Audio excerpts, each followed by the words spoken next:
വറുഹ്ബാനഹും അർബാബൻ മിൻ ദൂനില്ലാഹ്.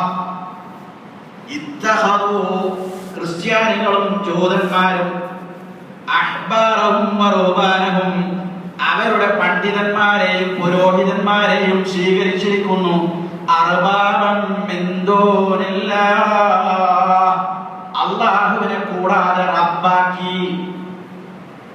എന്താ പറഞ്ഞത്? ഖുർആൻ ആയത്താണ്. സൂറത്തുൽ തൗബയിലെ 30ാമത്തെ ആയത്ത്. സൂറത്തുൽ തൗബയിലെ 31ാമത്തെ ആയത്ത്. ക്രിസ്ത്യാനികളും ജൂതന്മാരും അവരിലെ പണ്ഡിതന്മാരെയും പുരോഹിതന്മാരെയും റബ്ബായി സ്വീകരിച്ചിരിക്കുന്നു. ഫഖുൽതു, അന്നേരം ഞാൻ ചോദിച്ചു,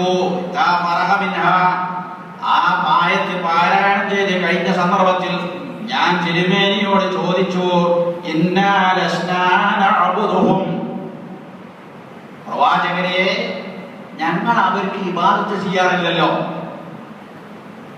നല്ല ചോദ്യം, നല്ല ഉത്തരം. എന്താ നബി സല്ലല്ലാഹു അലൈഹി വസല്ലം ഈ ആയത്ത് ഓതിയപ്പോൾ തോന്നിയത് അദ്ദേഹത്തിന്? ഇത്തഖദു അഹ്ബാറഹും വറുഹ്ബാനഹും അർബാബൻ മിൻ ദൂനില്ലാഹ്, ജൂതന്മാരും ക്രിസ്ത്യാനികളും അവരുടെ പണ്ഡിതന്മാരെയും പുരോഹിതന്മാരെയും അല്ലാഹുവിനെ കൂടാതെ റബ്ബാക്കി. റബ്ബാക്കി എന്ന് പറയുമ്പോൾ ഇലാഹാക്കി, റബ്ബാക്കി, ദൈവമാക്കി, പരിപാലകനാക്കി, നാഥനാക്കി എന്നൊക്കെ പറയുമ്പോൾ, റബ്ബാക്കി എന്ന് പറയുമ്പോൾ അദീ ഇബ്നു ഹാത്തിം റളിയല്ലാഹു അൻഹു മനസ്സിലാക്കുകയാണ്. മനസ്സിലാകുന്നില്ല പറയുന്നത്. കാരണം റബ്ബാക്കണമെങ്കിൽ ഇബാദത്ത് ചെയ്യണ്ടേ?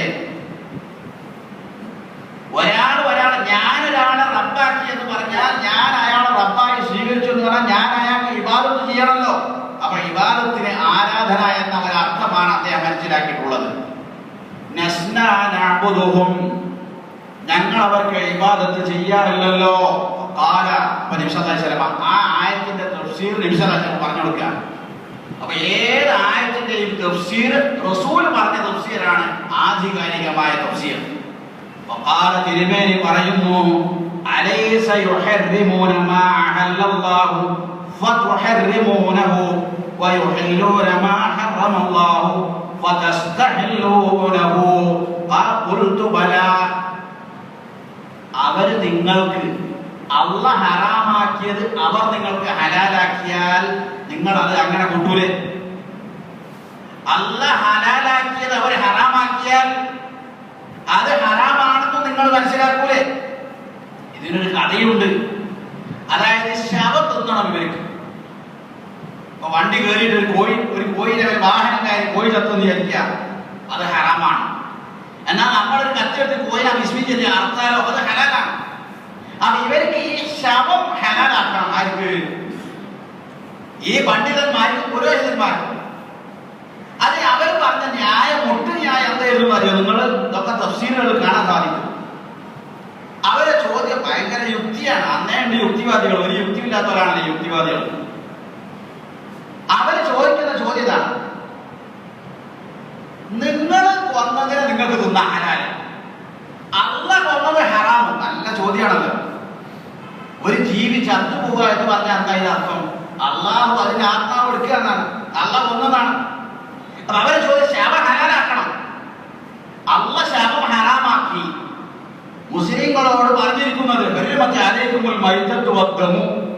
ശവം ഹറാമാണ്, വളരെ വ്യക്തമായി പറഞ്ഞിരിക്കുന്നു. അപ്പൊ ചോദ്യം, നിങ്ങൾ ഇല്ലാമാതൊക്കെ നിങ്ങൾ അർത്ഥതൊഴികെ, അർത്ഥം ജീവൻ പോയാൽ ഹലാൽ. അപ്പൊ നിങ്ങൾ കൊന്നതിന് ഹലാല്, അല്ലാഹ് കൊന്നത് ഹറാമും. ഇതെന്ത് ന്യായമാണ്? അപ്പൊ ഹറാമ് ഹലാലാക്കാൻ വേണ്ടിയുള്ള മുട്ട് ന്യായമാണ്. അതാണ് നബി സല്ലല്ലാഹു അലൈഹി വസല്ലം അവരോട് ചോദിക്കുന്നത്. എന്ത്? അലൈസ യുഹർരിമൂന മാ അഹല്ലല്ലാഹു ഫതുഹർരിമൂനഹു വയുഹില്ലൂന മാ ഹറമല്ലാഹു ഫതസ്തഹില്ലൂനഹു. ഹറാം ഹലാലുകൾ അവരിങ്ങനെ മാറ്റി മറിക്കുമ്പോൾ അത് നിങ്ങൾ അംഗീകരിക്കാറുണ്ടായിരുന്നില്ലേ? ഖുൽതു ബലാ. അപ്പൊ അദ്ദേഹം പറഞ്ഞു, അതെ തീർച്ചയായും ശരിയാണ്. എന്നാൽ അതിനാണ് അവർക്കുള്ള ഇബാദത്ത് എന്ന് പറയുന്നത്. ഞാൻ കഴിഞ്ഞ പറഞ്ഞ നിങ്ങൾക്ക് ഓർമ്മ ഉണ്ടാവും. ഹറാം ഹലാല് നിശ്ചയിക്കാനുള്ള അധികാരം ആർക്കെങ്കിലും വകവെച്ചു കൊടുക്കും. അല്ലാത്ത ആർക്ക് വകവെച്ചു കൊടുക്കുന്നതും അത് അംഗീകരിക്കുന്നതും അവർക്കുള്ള ഇബാദത്താകും എന്നാണ് നബി സല്ലല്ലാഹു അലൈഹി വസല്ലമ ഈ ആയത്തിലൂടെ വിശദീകരിക്കുന്നത്.